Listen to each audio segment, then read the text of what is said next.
Agora, Minuto Health Saúde.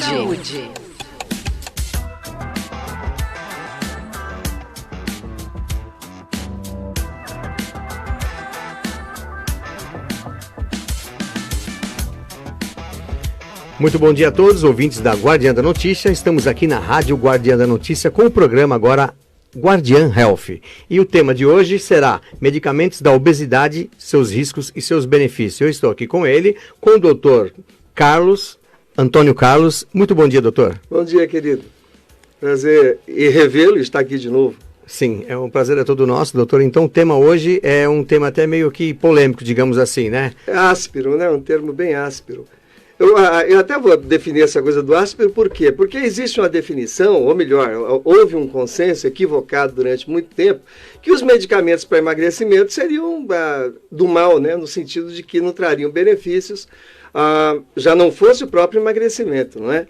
Mas houve isso, meio que um jogo de torcidas entre especialistas. Era muito comum o cardiologista fazer muita referência negativa ao uso desses medicamentos. Bem verdade que havia, naquele momento, eu falo de 2, 3 décadas atrás, equívocos de prescrição a partir dos médicos que o faziam. E nem todos eram especialistas. Eu acho que até em 2011 houve a retirada das anfetaminas do mercado brasileiro.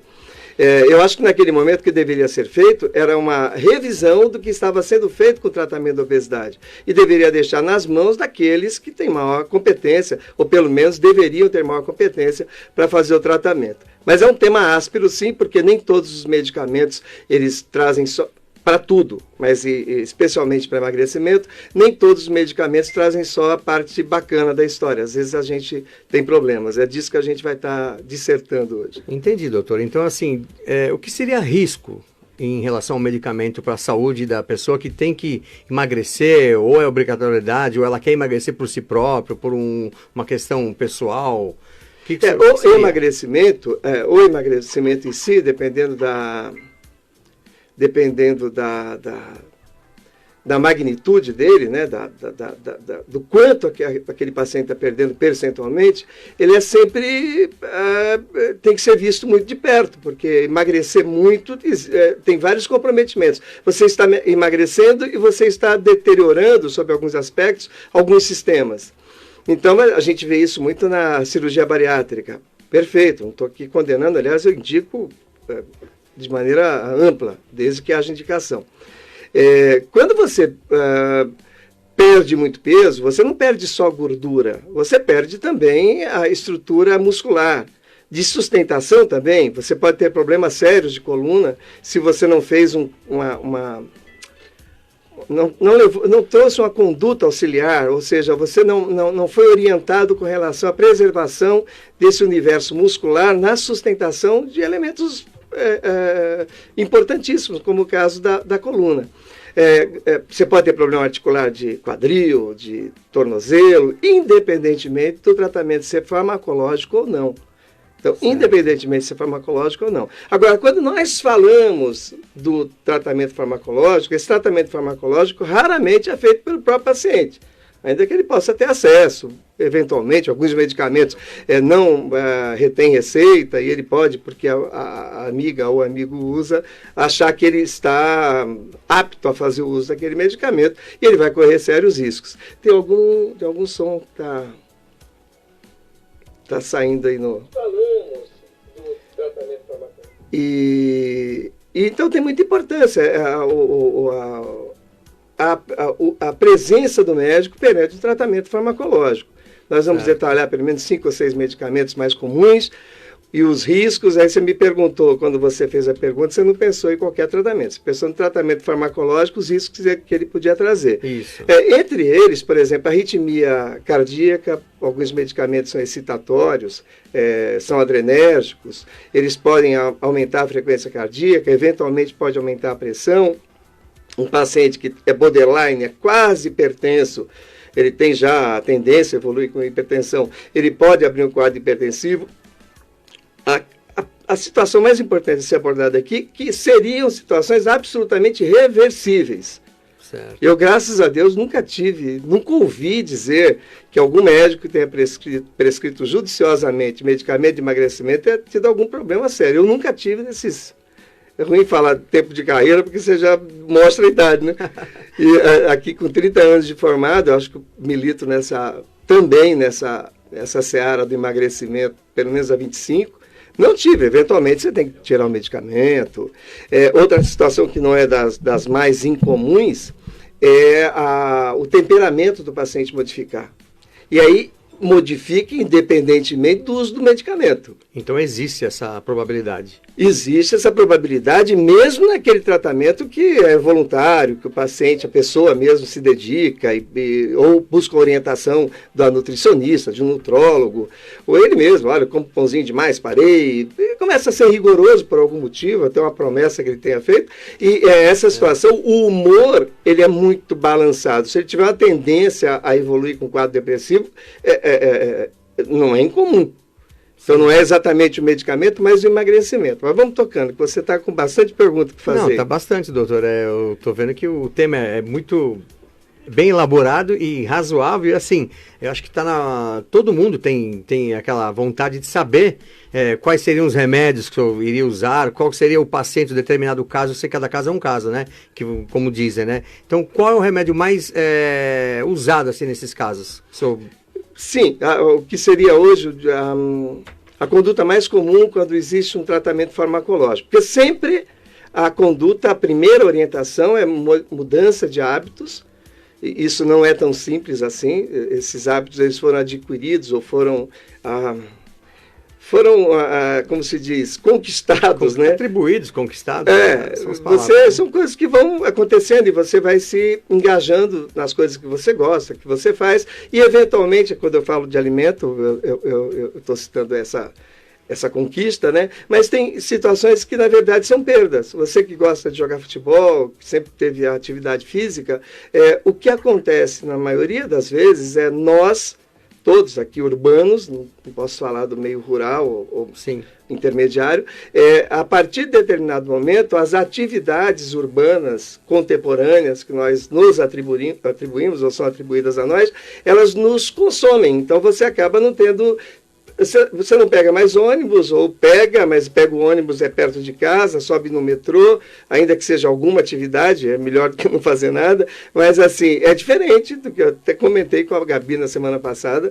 Eu não lembro assim de nada que a gente fosse fazer quando criança, na minha cidade onde eu nasci, Itanhaém, que você não andasse 2, 3 quilômetros. Para ir, já 2 ou 3 para voltar, não tinha nada perto, né? Então, primeiro você tenta orientar o paciente no sentido do que ele possa modificar com relação ao perfil de atividade física, reorientar, tem erros cabais, né, absurdos com relação à dieta. Ele pode, ainda num nível de satisfação muito bom, reorientar a dieta dele, e a partir disso, e ele não alcançou o que seria a proposta do médico e dele, deve ser iniciado um tratamento farmacológico. E dentre os tratamentos farmacológicos, nós temos várias observações. Você tem aquele paciente que, na verdade, o quadro de ansiedade dele é esse que a gente vive aí sem saber o que vai acontecer, sem saber que dia que chega a vacina. Verdade. E sem saber quanto Estamos vivendo isso hoje, né? Exatamente. Como se diz, uma epidemia disso, uma pandemia, até como é a própria Covid-19. Nessas circunstâncias de ansiedade, ou quando o perfil do paciente é um perfil ansioso, nem sempre você precisa usar um medicamento direcionado para a diminuição da fome, ou um medicamento direcionado para ele se contentar com a quantidade menor de alimento. Você pode, ou encaminhá-lo para o psicólogo, é uma possibilidade. Você pode utilizar algum medicamento que seja que melhore essa questão da ansiedade, ou encaminhá-lo, inclusive, o psiquiatra, se você vir que é uma necessidade maior do que aquela que você possa ajudá-lo, né? Certo. E você pode fazer isso também. Mas, eventualmente, um medicamento que só quebre um pouco a ansiedade, dê um upzinho no humor, já estabiliza esse paciente para ele parar de ganhar peso e conseguir entender o que deve ser feito no sentido de emagrecimento com relação à dieta e com relação à atividade física. Então, é muito comum o paciente vem do ginecologista, vem do N possibilidades, N especialidades na medicina. Então, o que pode ser feito? A ginecologista viu a paciente muito ansiosa, preocupada, e prescreveu um medicamento com a ideia de melhorar esse quadro de tensão, Sim. baixar um pouco a adrenalina. E, às vezes, não resolveu. Às vezes, resolveu, eu não vi esse paciente, ou o especialista não viu, mas é uma possibilidade. Então, às vezes, você vê um paciente que tem um quadro muito importante de ganho de peso, e o patrocínio disso não é exatamente... como se diz, um erro impulsivo, é a própria ansiedade, aquele mecanismo de compensação que eu já falei aqui em outra oportunidade, que faz com que o paciente passe a ingerir mais alimentos do que deveria. Então, a gente vê muito isso, então não precisa nem ser especialista, ainda que eu pense que deva ser ele a fazer esse tipo de conduta farmacológica. Até porque ele tem mais mãos, já sabe como que a coisa vai andar. Então, esse é um medicamento, um tipo de medicamento que nós vemos assim rotineiramente sendo utilizado, desde que tenha esse perfil de comportamento do paciente muito ansioso. Tá certo, então. É assim, doutor, a gente falou em pandemia. O senhor atribui, digamos assim, essa quantidade de pessoas, não vou falar em nosso país, vou falar no mundo, na verdade, a obesidade, ela tem crescido muito o número, né? De pessoas obesas, que têm má alimentação, e aí? A questão da má alimentação, sem dúvida nenhuma, é um equívoco maior. Quando você vai, eu fiz a última semana, saiu na sexta-feira e a Veja Online te mantém no ar ali por 3 ou 4 ou 5 dias. Certo. Eu tive até a informação que fiquei bastante feliz, que nós somos o segundo link mais chamado da Veja, com esse que eu vou dar o título agora. Certo. Meio que um recorde do nosso blog de saúde lá, que é o Letras de Médico. Parabéns. E o título é Somos Todos Sapiens, Finitos, que todo mundo vai embora, né? Sim. Pelo menos sob a ótica assim, material, né? O organismo. Óbvio. E às vezes obesos. E quando você faz essa coisa da dinâmica paleoantropológica, desde os nossos ancestrais, você vai vendo e você vai notando, e não sou eu que estou dizendo, são os grandes estudiosos, né? Eles demonstram que a evolução, tanto de raciocínio, de pensamento, de aumento de volume cerebral, ela se deu através da nossa evolução, a partir dos nossos ancestrais, 3 milhões de anos atrás, à medida que nós passamos a comer mais num período menor de tempo. Você veja que loucura que é essa, né? Porque você vai, por exemplo, quando ele passou a comer carne, ele desceu das árvores. Parou de ser catador, parou de ficar lá brigando com os nossos primos chimpanzés. Você citou há pouco em relação a se exercitar. Ele fazia muito exercício, mas a cabeça não rodava, né? Não rodava no sentido dele ser soberano perante os outros animais. À medida que ele passou, e são várias coincidências ou várias situações sob a ordem evolutiva, que aí tem que ler para poder entender, ele começa a comer carne, ele já desce das árvores. Nós não somos a sequência dos macacos, nós somos primos, nós temos um ancestral comum, é só isso. Então a teoria darwiniana não cabe em tudo, né? A outra coisa muito importante é que o ser humano ele passou como eu já disse, quanto mais ele conseguiu comer em período menor de tempo, mais ele evoluiu. Bem diferente do que a gente está tentando fazer agora. Exatamente. E quando ele descobriu o fogo, que já é o Homo erectus, é quase o nosso imediato anterior. É que tem um jogo aí de bifurcações, até de paralelos de ancestrais, que é difícil estar... Eu, particularmente, não tenho competência para isso. Mas seria um dos nossos ancestrais imediatos. O Homo erectus foi aquele que se apoderou do fogo. Ele entendeu o fogo. E ele passou a cozinhar. Quando ele passou a cozinhar a carne, que você passava um tempo muito grande para mastigar, deglutir, essa coisa toda, ficou muito mais fácil. A carne cozida ou assada, não importa, ela ficou muito mais fácil, ele conseguiu comer mais. Aí você vê um aumento muito maior do volume cerebral. E ele passa a utilizar, talvez, o que nós temos de mais importante, o pensamento. E aí nós chegamos até esse momento. Só que nesse momento, o que eu entendo, aí eu verso lá dentro desse texto, que onde nós nos perdemos não foi exatamente no atender aos apelos da fome. que isso nós vamos atender mesmo. É ter consumido, ou nos terem imposto que nós consumamos alimentos modificados. Alimentos são modificados e adicionadas outras substâncias. E isso faz com que você gere um mecanismo, um ciclo, que ele mesmo se reverbera. Então você come um sanduíche de um fast food, ele contém substâncias que por si só talvez não fosse intencional, era só para conservar. Eu nem acredito que seja algo intencional. É só para conservar. Mas aqueles atributos que são agregados à carne, por exemplo, ao molho, eles modificam, o senso de prazer é modificado. Você passa a não corrigir a fome, você passa a corrigir um prazer. Que já existe isso, que é o hedonismo alimentar. Mas quando você tem um mecanismo químico que não é natural, a coisa piora demais.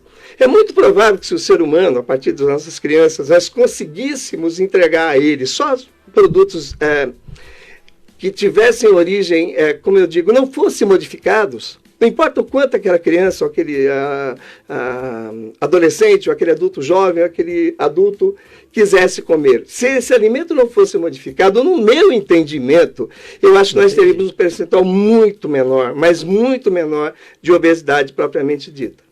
Na verdade, hoje em dia, o que o senhor falou um pouco antes, o vegano. O vegano está buscando isso, na verdade, eu vejo hoje, né? Então, o que o senhor falou em relação a alimentos transformados seria esses condimentos que eles colocam para manter muito mais. Isso tem trazido problemas, né? Tem trazido problema demais. Quando você vê, por exemplo, a pessoa fala, eu sou vegano, ok, o que você come como alternativa? Não, eu como raízes, eu como caules, eu como frutas, eu como legumes. Mas eu compro uma carne que é feita só é modificado. É uma carne vegana. Porque é modificado, porque você vai ter que triturar, vai ter que ajustar pH, vai ter aquilo ter durabilidade.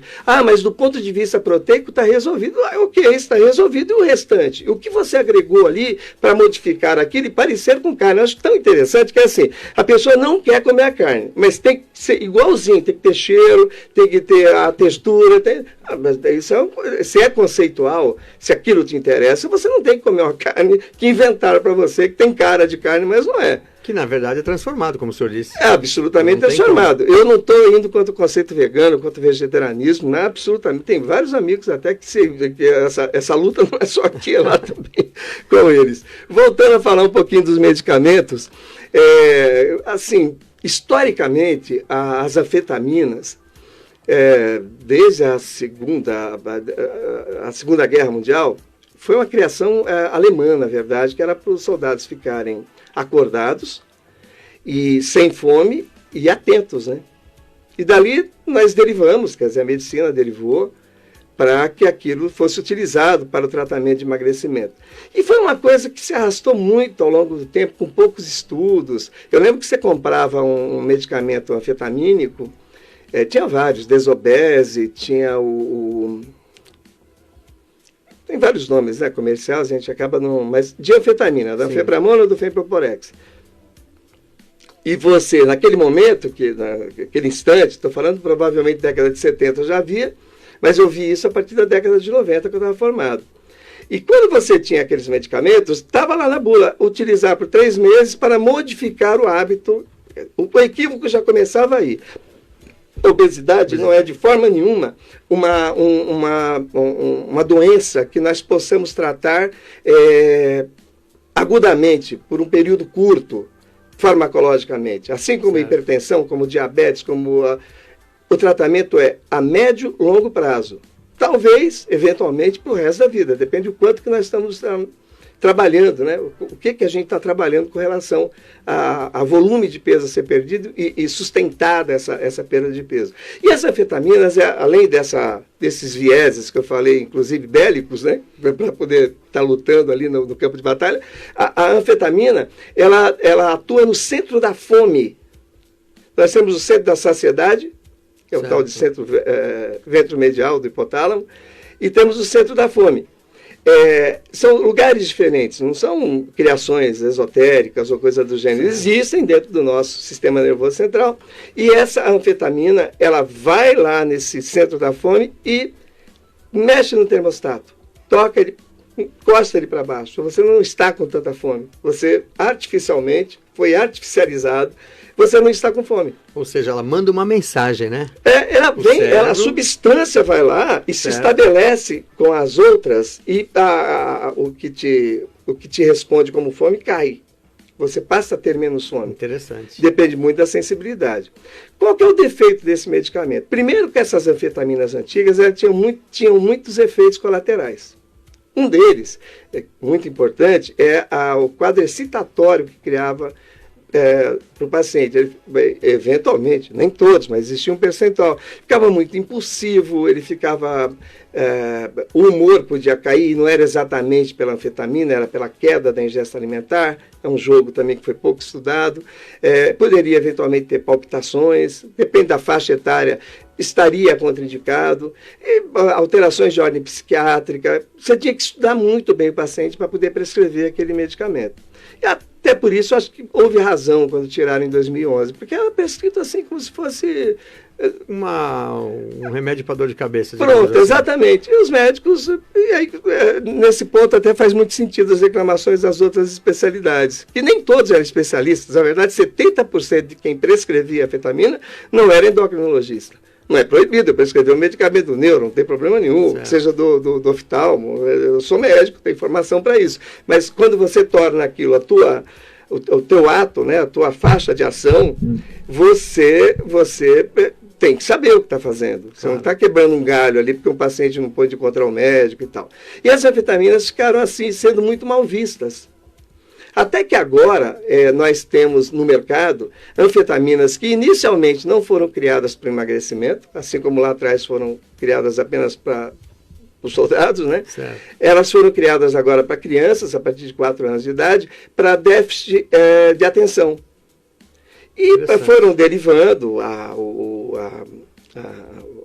o medicamento para ver de que maneira que ele podia servir a adultos, e foi visto que ele serve para aqueles pacientes que nós chamamos de síndrome compulsiva alimentar do adulto, que é um percentual bem grande da nossa população que está acima do peso. Nós não estamos falando aqui das causas de obesidade, nós não estamos falando nada disso. Certo. Que envolve alimentação, envolve falta de exercício. Está falando de tratamento farmacológico. Então, hoje nós temos anfetaminas muito mais educadas, muito menos riscos de alteração de humor, muito menos riscos, até que nós vamos para criança de 4, 5 anos de idade. Só que tem que ser muito judicioso isso, porque você tem que ver né? Cada caso é um caso. Quanto de benefício você está trazendo para o paciente. Sem dúvida nenhuma. E nem sempre se acerta tudo. É uma questão de tatear. Mas as anfetaminas antigas existem. Não dá para comparar com essas novas, ou com essa nova, que é a dislexanfetamina. Por que não dá? Porque o perfil, a segurança, a fineza com que essa nova anfetamina se relaciona com o centro da fome é diferente. Inclusive com o centro do humor. Só que é extremamente cara. Então, assim, e nem sempre tem indicação, você não deve estar indicando assim à torta e à direita. Tem muito perfil do paciente, ele tem que ser compulsivo, isso você lê à medida que você conversa com ele, e eventualmente serve bastante. Nós utilizamos muito, esse é o medicamento mais famoso, mais conhecido, são as anfetaminas. Eu falei dos antigos, sim. Anfepramona, Anfeproporex, Mazindol. A Mazindol não é anfetamina, mas está nesse time de emagrecedor antigo. E agora essas mais modernas, que no caso a mais moderna que nós temos é a lisdexanfetamina. O lisdex, eu acho que o nome farmacológico é isso. E tem um nome comercial também, que acaba que logo vai ter flutuações, né? Deve ter mais empresas que vão poder a partir da queda da patente. Mas hoje no Brasil, o medicamento mais utilizado para emagrecimento nem são as anfetaminas antigas, nem esta nova, e é a sibutramina, que é um medicamento muito barato. Ele foi criado na década de 90, do final dos anos 80 para começo de 90, e intencionava ser um antidepressivo. Os estudos foram desenvolvidos para ser um antidepressivo. E à medida que o estudo é uma coisa, estudo de substâncias que vão ser levadas à população geral e vão ser prescritas por médico, eles são muito rigorosos, né? Então, não adianta você funcionar um pouco, ou funcionar só para um pedaço, para uma fração muito pequena da população. Viram que ela não era eficiente. Não era eficiente.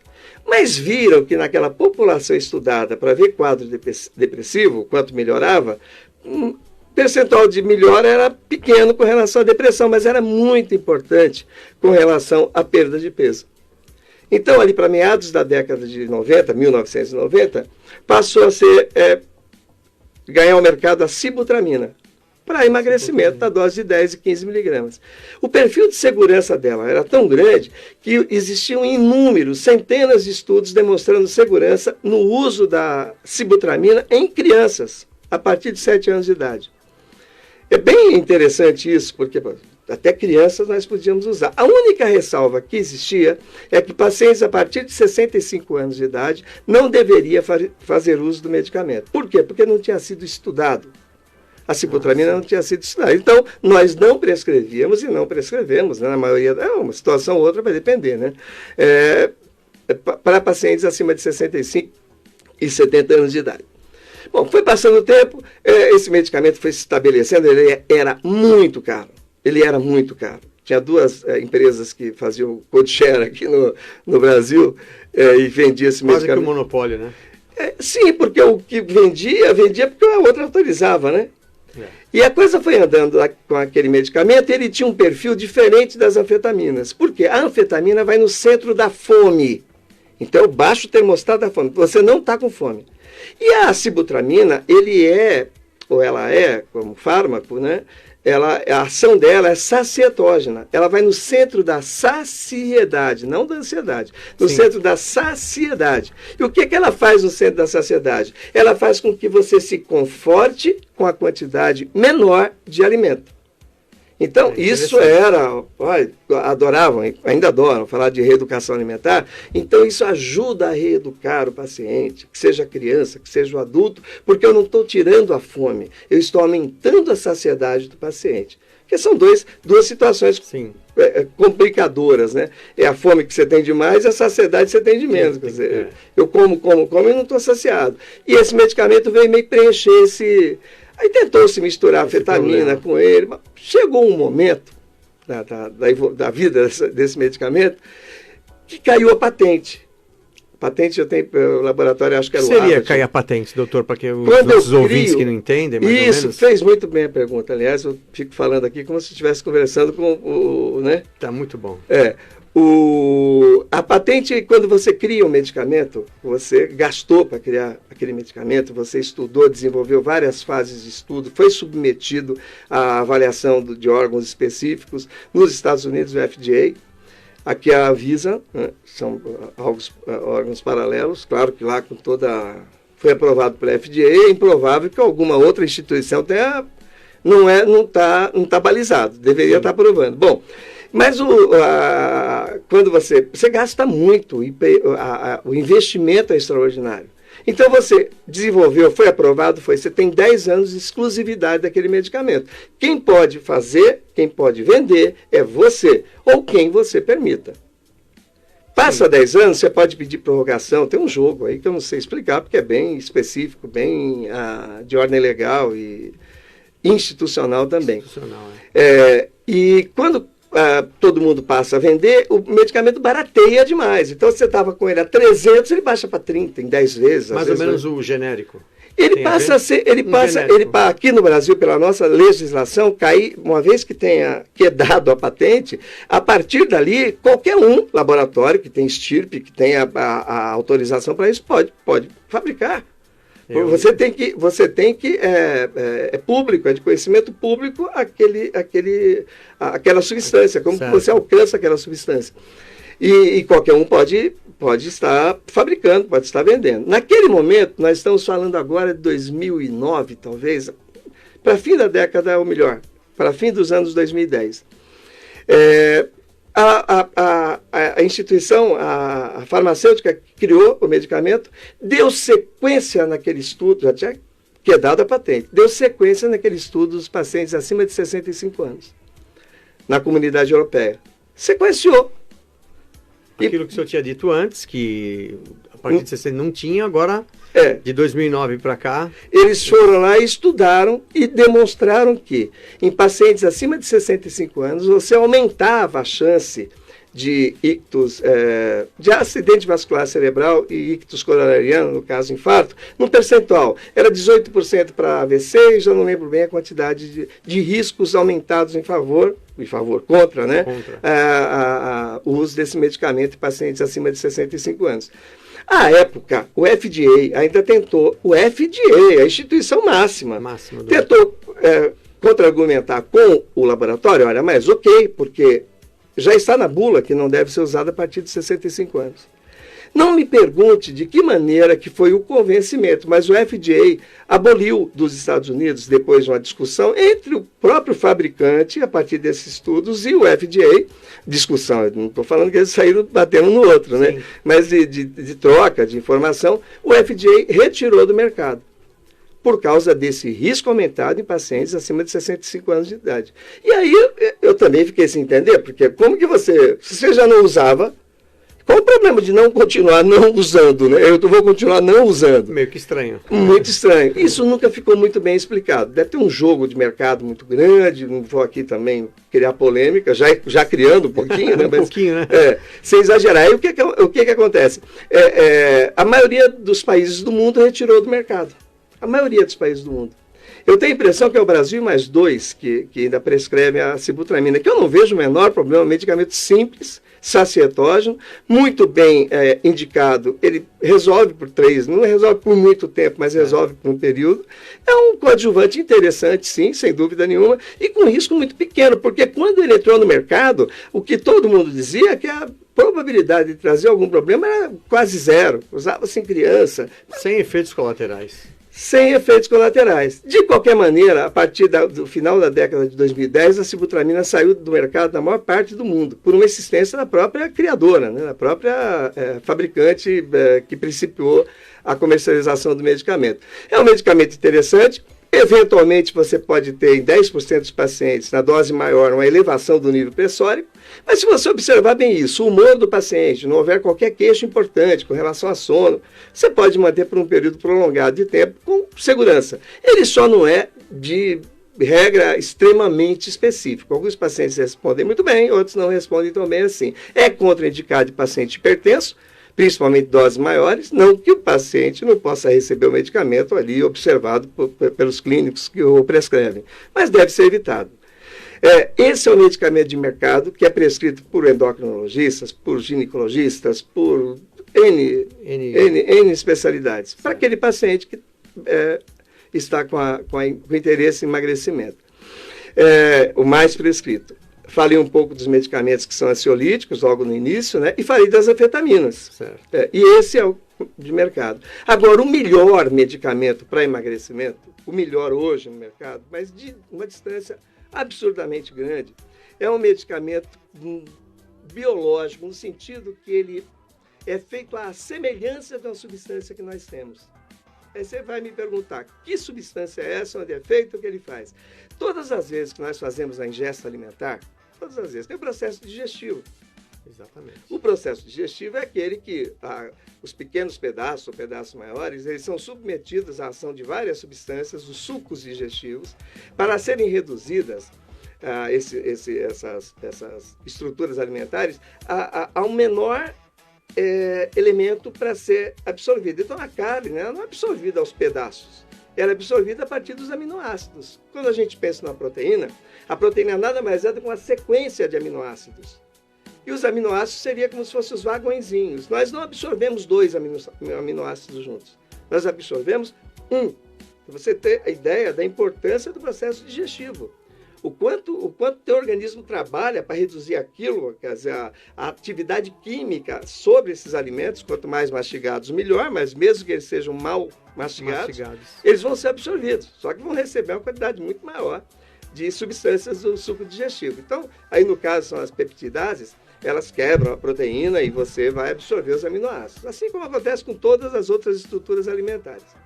À medida que isso está acontecendo, o teu intestino passa a absorver essas estruturas, esses pequenos elementos, aminoácido, monossacarídeo, ácido graxo, essa coisa toda. À medida que a parede intestinal capta, ela também começa a fazer substâncias a partir dessa captação. Essas substâncias, elas ganham a circulação. Então, se você come gordura, por exemplo, a gordura induz a parede intestinal a produzir uma tal de colicistoquinina. Por quê? Porque essa colicistoquinina rapidamente vai entra na circulação sanguínea, vai direto até a vesícula biliar e provoca com que ela contraia. Por quê? Porque a bile, ela ajuda a emulsificar a gordura. Então a gordura chegou, encostou ali começa a ser digerida, evidentemente, dentro do que pode, mas ela já provoca a produção de uma substância que se chama colicistoquinina, que rapidamente alcança a vesícula, ela contrai. Por que ela contrai? Porque ela joga a bile em cima daquela gordura para auxiliar no processo digestivo. Você entendeu um pouquinho desse jogo. Mas a substância que eu quero falar não é a colicistoquinina. É uma substância que nós demos o nome de GLP-1, glucagon-like. É uma lipoproteína glucagon-like. A proteína é uma sequência de aminoácidos. Certo. E o que acontece com essa substância? Ela é um gestor pancreático. Ela faz com que haja aquele balanço, a estruturação de todas as células hepáticas na feitura da insulina para a quantidade de glicose que está sendo absorvida. De monossacarídeo, mas eu vou falar da glicose para entender. É uma ação muito importante, quer dizer, se não houvesse, haveria uma incapacidade importante da produção de insulina, se essa substância não fosse feita. E ela gira, dura 2 a 3 minutos só, fisiologicamente, e ela gira a circulação em direção ao cérebro, onde lá no centro da fome e da saciedade, ela modula para que você pare de comer. Então ela tem importância na saciedade. Sim. Muita importância na saciedade. Aí vem a questão que nós burlamos um pouco esse mecanismo. De que maneira? Eu estou comendo, ouvindo um jogo de futebol, eu estou comendo, vendo a novela, eu estou comendo preocupado, eu não parei para comer e prestar atenção. Esse eixo, você meio que domina. Aí você fala, eu vou parar, não vou parar de comer, então, se eu não tiver esse mecanismo? Você para, mas você para quando o estômago estiver cheio. Que é a última barricada, porque se você continuar comendo com o estômago cheio, você vai só explodir, né? Mas o estômago é o mecanismo de contenção maior nessa circunstância que nós perdemos um pouco esse eixo. Bem, o que foi feito? Esse medicamento que eu vou balizar e explicar agora, tem vários nomes, né? O mais importante é a liraglutida, que foi estudado para o diabetes e para o emagrecimento. O que é a liraglutida? É o Victoza ou o Saxenda? Não estamos fazendo merchan, tem que falar, senão o povo não entende. Fala liraglutida, quem que vai atrás, né? É o Victoza, que foi criado até um ponto onde só foi estudado para o diabetes, mas eles continuaram verificando qual que era a dose melhor para emagrecimento, sempre maior. Quando alcançaram a dose maior, ao invés de eles darem o mesmo nome e aumentar só o dial lá para uma dose maior, eles criaram outro nome. Ficaram Victoza, fica para o diabetes, esse aqui fica para o emagrecimento, que era o Saxenda.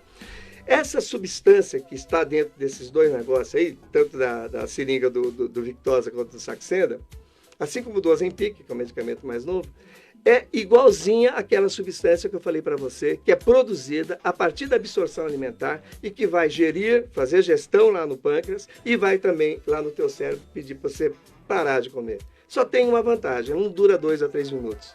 Dura 24 horas. Então, você aplica uma vez por dia, esse eixo você recupera. Então, a probabilidade de perda de peso, sem grandes desmandos, sem grandes alterações, é muito grande e muito mais dentro da fisiologia.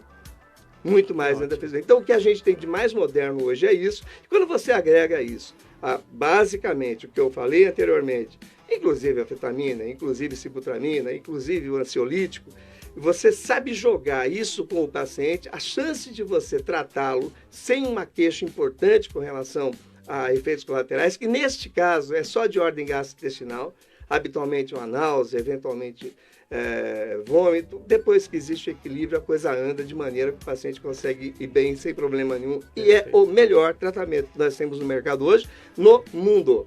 Não é aqui no Brasil, no mundo. No mundo, que bacana. A gente está falando aí de um tema muito sério, né? Então, assim, doutor, o senhor tem visto casos assim de pessoas que começaram um tratamento e não deu certo? Existe, claro. Tem pacientes que, primeiro, que o volume de peso a ser perdido é extremamente grande. Você nem sempre consegue, às vezes não deve nem tentar, já deve só estabilizar o paciente, trazer para o peso que consiga dar uma estrutura cirúrgica, de menor risco cirúrgico, e encaminha para o cirurgião bariátrico. Não tem dúvida. Tem pacientes que... Aí você vai me perguntar, tem um momento para parar o tratamento de perda de peso? Não existe um momento para parar o tratamento de perda de peso. Como não existe para parar de pressão alta, que é a hipertensão, não existe para parar um momento para você parar de tratar o diabetes. Não existe um momento para você parar de tratar uma artrite reumatoide. Você pode ter pontos, intervalos de controle, às vezes muito grandes, às vezes para sempre. Mas é controle, você não curou. Cura, eu brinco, tem até um amigo, César, que é da vigilância aqui de Santo André, que ele brinca muito, que eu uso esse jargão mesmo. Cura em medicina é doença infecto-contagiosa, se você não for embora por ela. Mas você cura. Curou, você vai ter uma outra, mas aquela você curou. Você pode ter cura. O resto você tem controle, às vezes para sempre, sem medicamento. O papo é esse. Então, qual seria o recado para os ouvintes que o senhor está falando aí em relação aos remédios que causam aí boa coisa ou coisa ruim, para os ouvintes, falar, se alimentar bem, para não chegar num ponto... Sempre a melhor maneira, eu falo isso, esse jargão, então, eu uso mais, até eu estou cansado, mas eu vou ter que dizer. É igual aquele sucesso os grandes sucessos dos grandes compositores, cantores, que eles têm que cantar mesmo sem querer. Mas assim, a melhor maneira de você emagrecer é não engordar, porque uma vez que você engordou, você criou, está dentro de uma situação, sem dúvida nenhuma, grave, que a obesidade é uma situação grave, e a partir disso você acaba tendo que tratar para sempre. Não existe um mecanismo que você reverta, dê um reset e agora eu não tenho mais problema nenhum. Mesmo depois da cirurgia bariátrica ou outro evento mais invasivo. É isso aí, então. Muito bem, doutor Antônio Carlos. Nós falamos hoje um tema muito bacana. Acredito que quem ficou ouvindo a gente aqui pela Guardia da Notícia com certeza ouviu e aprendeu alguma coisa com o senhor, porque as palavras também são meio em relação aos nomes, né? As pessoas não vão nem gravar, porque um pouco isso é mais para os doutores. Procure o médico, né? Procure o médico, mas o que o senhor tem a dizer então é isso, procure o médico, não é? Sempre, quando você mudou, equalizou, fez o que foi orientado como a melhor conduta, com relação ao alimento, com relação à dieta, a coisa não resolveu ou não conseguiu se estabelecer, você deve procurar o médico. Jamais faça a sua automedicação. Automedicação de jeito nenhum. Você pode até fazer autonutrição, porque leu, porque alguém te orientou. Mas agora, notar o nome do remédio, ir lá na farmácia e comprar... E dar um jeitinho por trás do pano, não pode. Não rola. Então tá aí. Esse foi o programa Guardian Health. E a gente volta daqui a pouquinho com nossa programação com o gourmet. Do gourmet, porque já. Estou achando substituto ainda.